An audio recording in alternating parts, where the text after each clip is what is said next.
Okay. And welcome back to Daily Update, my 1000 Days Challenge. These days 600. So let's get things started. All right, so across the board, we tend to be a little bit more bullish right now, especially in terms of S&P 500. We actually broke above the 200-day simple moving average along the 200-day exponential moving average. So things looks to be good. On the other hand, the only downside that I would say is that the Nasdaq didn't follow through and is still facing resistance at the 200-day exponential moving average itself. So that's something to bear in mind. So if both does not break in tandem itself, that if there still gives a small little or higher chance for a clearer or short-term kind of a pullback and retracement, which could provide a much better entry point.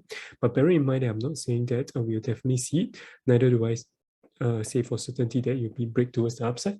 I do say that I would say, however, that there is a slightly 50%-ish or slightly more chance that there will be some sort of small retracement if it were to happen. But of course, we could always continue towards the upside as well. So for me right now, in terms of long-term investment, why is still a good time to add in, especially when you look in terms of all-time high itself, we still have a decent retracement. And even with the Feds considering a much more aggressive increase in terms of interest rates itself, it still doesn't seem to be hitting the market as hard as it is as what people will be anticipating in that sense.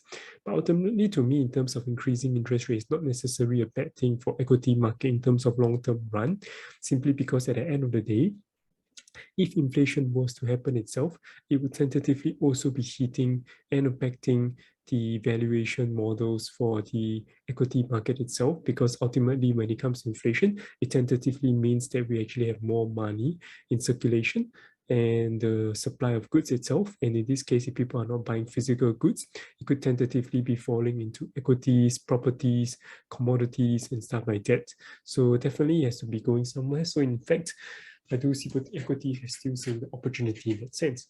And if ASH and KWeb itself, I would say that right now things looks to be on the potential of a confirmation of a capitulation pattern. So similarly, opportunities to add in as well. So for S&P 500 Nasdaq, I'll be adding in regularly.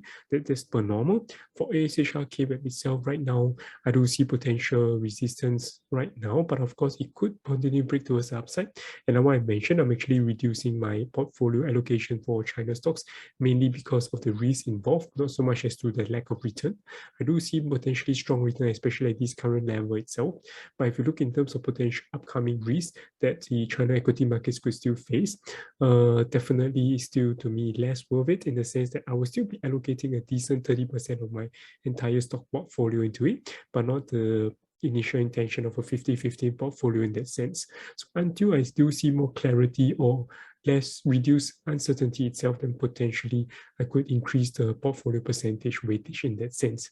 And then finally, for Bitcoin itself, on the 4-hour chart, we do see a very clear bullish market structure. So I've entered in terms of my main trading account setup, but that's more in terms of the trading criteria, in terms of the trigger itself. So on the other hand, for price action wise, 4-hour wise, I don't see any nice pullback just yet. So over here, we look on the 4-hour chart itself, there is a pullback, yes, but it's not much of a nice pullback in the sense that you don't see an ABC structure nicely formed on it. But that being said, it still hits a clear support region or resistance and support region itself. So potentially you could enter around here. And for me, I'll be looking for potential long setup in terms of 1-hour chart, in which case there could be a potential for other pairs or tokens as well. So in which case I currently enter actually for Ethereum and also for Chainlink itself for the 1-hour chart, but not so much for Bitcoin, simply because I'm still waiting a little bit more confirmation and clarification in that sense. And yeah, that's more or less about it. So if I do see any potential trade, I'll still enter even on the experimental trade setup, but that's one very nice setup that I do see on the 4-hour chart, and not so much as to scanning the whole market structure, which is what I would intend to do for the experimental setup to be more profitable in the long-term run. So yep, otherwise that's more or less about it. If you guys have any questions, feel free to drop my your comments below. I'll see you guys tomorrow. Take care. Bye-bye.